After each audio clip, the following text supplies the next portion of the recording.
All right, let's dive right into this explainer. Today, we're going to clinically examine the complete, fascinating psychological unraveling of a live sports reactor during an incredibly chaotic football match. We are looking at a raw, unfiltered reaction to a genuinely unbelievable game between Argentina and Egypt. And honestly, what we have here is practically a perfect case study of the human condition under extreme stress. We're going to track the absolute sky-high heights of sports euphoria all the way down to the crushing depths of a complete meltdown step by step. So let's get started. Now, what's really wild about this dramatic declaration is that it came simply because of a game of football. Just think about the gravity of that for a second. The worst day of my life. We aren't just looking at someone passively watching a screen here. We're observing someone whose entire emotional well-being has become deeply, dangerously tethered to 22 players on a pitch. This quote perfectly sets the ultimate stakes for the emotional roller coaster we're about to witness. For our reactor, this isn't just a game. It's a profound emotional crisis just waiting to happen. Okay, so to really get inside our subject's head today, we have to define a core concept of internet sports culture that acts as the absolute catalyst for his entire downfall: jinxing. If you've ever watched sports, you know this feeling, right? It's that incredibly pervasive superstition that just acknowledging your own success will immediately trigger some kind of cosmic punishment. As we'll see, the fear of the jinx and the spectacular failure to avoid it becomes the central narrative of this mental collapse. It's just a fascinating look at how we desperately try to claim control over completely uncontrollable events. Which brings us to Section 1, Egypt's shocking early lead. Let's see how this all kicks off, starting with a massive, unexpected surge of joy and optimism. The guy's elation peaks literally, immediately, as Egypt secures a gorgeous header. Bam! 1-0, establishing this really dangerous baseline of hope. The transcript just shows pure ecstasy right out of the gate. Come on, Egypt, up 1-0, let's go, what a header! He is absolutely vibrating with energy. But, as any seasoned sports fan will tell you, early hope is almost always a trap. By going up 1-0 so quickly, the baseline of expectations is completely rewritten. He goes from hoping for a fun underdog miracle to fiercely defending a tangible lead against a football powerhouse. But man, you can see that anxiety creeping in instantly. The match features these razor-thin margins, offside checks, and the ever-present looming threat of the officials. And our reactor, referencing his background as a Manchester United fan, wildly conflates the tension of a VAR check with literal Vietnam War flashbacks. I mean, it is hyperbole at its absolute finest, right? But it brilliantly illustrates the fragile mental state of a fan desperately trying to cling to a narrow lead. Moving right along to Section 2, Hubris and the Missed Penalty. So, the clinical observation of hubris requires a peak, and we've reached it. Lionel Messi, arguably the greatest player in history, steps up to the penalty spot, and he misses. And how does our guy process this? He doesn't credit the keeper, he credits himself. He literally says, "I told you guys, I have too much football knowledge, I have too much." In this fleeting moment of glory, his ego just detaches entirely from reality. He completely blurs the line between passively observing a game on a screen and genuinely believing he's predicting and controlling it with his mind. Check out this stark psychological split. Anyone aiding Egypt is instantly deified as a legend, while the officials checking for fouls are aggressively labeled as corrupt frauds. The duality is just wild. The Egyptian goalkeeper who saved the penalty is elevated to mythical status. Our reactor is telling him, "You can sell this to your grandchildren. You icon, you hero, you legend."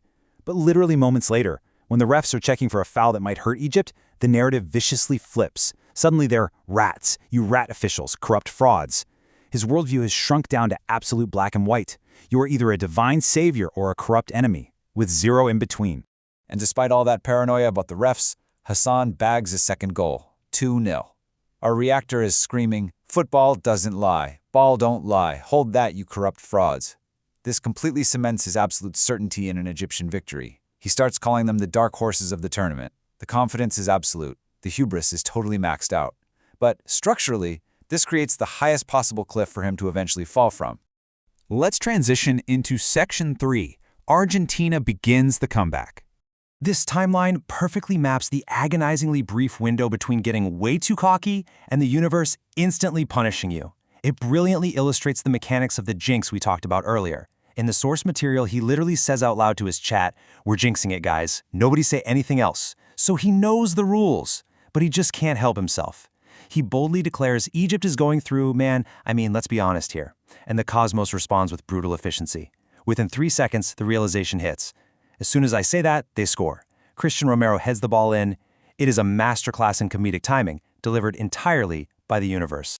And there it is. The score hits 2-1. The physical reality of the game now perfectly mirrors his internal state. The comfortable lead is totally shattered, and the dreaded jinx has officially been activated. He's utterly distraught, just muttering, "Fuck me. Genuinely fuck me."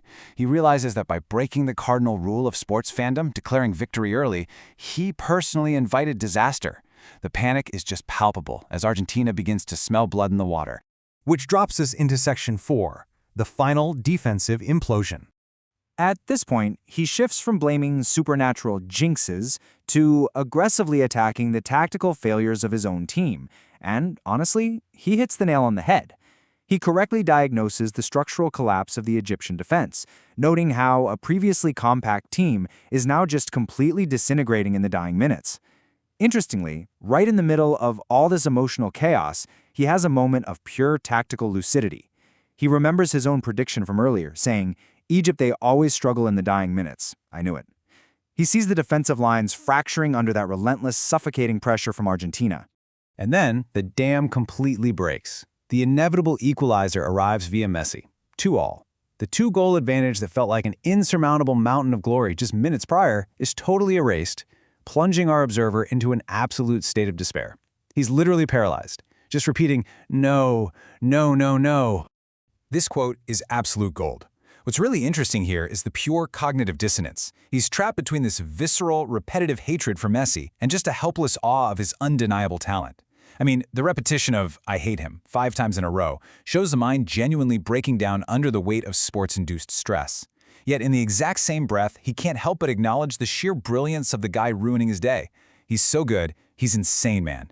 It's the ultimate paradox of being a sports fan, isn't it? You absolutely despise the player actively destroying your dreams, but you are physically forced to respect their greatness. Let's move to our final stage, Section 5, the ultimate meltdown. The climax of the game. The final blow is struck by Enzo Fernandez, completing a devastating 3-2 comeback for Argentina and acting as the final nail in our subject's psychological coffin. The source material captures the exact moment the heart breaks. An Argentine counterattack results in the Enzo Fernandez dagger. From an arrogant 2-0 lead where he claimed to have too much football knowledge to a devastating last-minute loss, the structural integrity of his mind just entirely collapses right here. And here we witness the ultimate betrayal of fandom. Just look at how incredibly fast his deep affection for the Egyptian team violently pivots into personalized, vicious attacks against their star player. Remember earlier when Egypt was up 2-0? He was shouting, "Vamos Egypt, dark horses," praising their defense to the moon. But the very second the match is lost, all that loyalty turns to ash. He immediately latches onto Mo Salah and unleashes a barrage of anger. "Fuck you, Salah, you Liverpool bastard! I've always hated you, and now you're making me hate you even more." It perfectly highlights how transactional and volatile sports loyalty can truly be when emotions run this hot. So, what happens when we're faced with a total collapse? Well, the human brain scatters blame absolutely everywhere, rather than simply accepting a loss. Just look at this incredible list gathered from the transcript.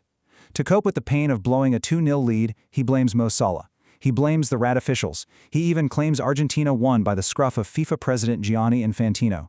He blames the defense, and, tragically, he blames himself for jinxing it.